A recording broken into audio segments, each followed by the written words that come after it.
Hello everybody, hope you're doing really well. We are back here with 5 things we learned after Manchester City's draw with RB Leipzig tonight. Let's get into it.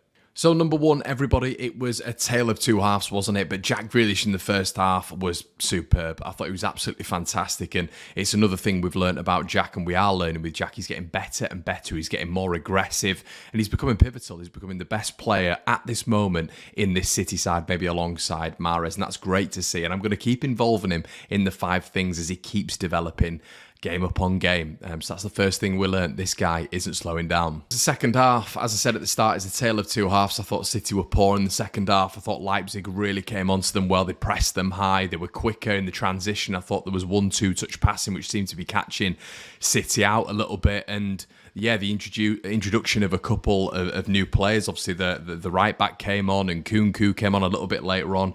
And City really struggled to deal with it. Paulson, obviously.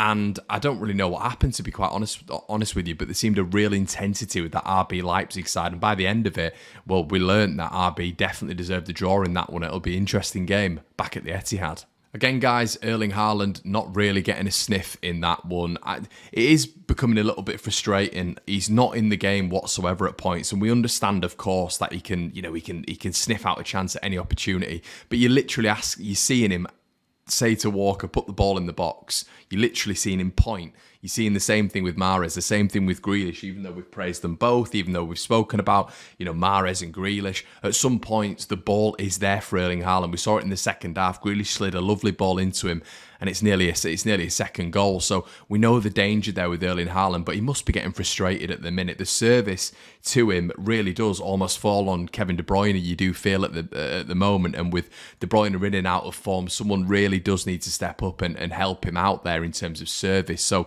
the third thing we learned for this one is Erling Haaland again not really getting a sniff. Number 4, everyone, is Ederson. There's been a lot of critics about Ederson in obviously after the Forest game and in the last couple of months when it comes to mistakes and certain other things. And tonight won't help his cause. He was in no man's land for that goal. And you're going to blame Diaz. You're going to blame it was a short corner, wasn't it? The people closing down the corner taker, or do you blame Ederson maybe coming out to claim it and missing it? I think maybe the fault is at Ederson for that one. So it's not a great look, but listen, I'm sure it'll continue into, he will improve, and he is one of City's major players when it comes to building out from the back. Number 5, everybody, is City just killing teams off. It's something we've always spoken about this season. It seems to be a reoccurring theme at the minute. It's consecutive games where City have gone 1-0 up and haven't been able to kill the team off. If they're not effective going forward, they have to shut up shop at the back. They were saying it on the Talking City podcast. We've said it on our preview this week. They have to be able to effectively defend if they're only going to score 1 goal, and they were hurt again tonight. Guys, make sure you like, comment, and subscribe on this video. Do you agree? Do you disagree on the 5 things we've learned? Let us know. Cheers.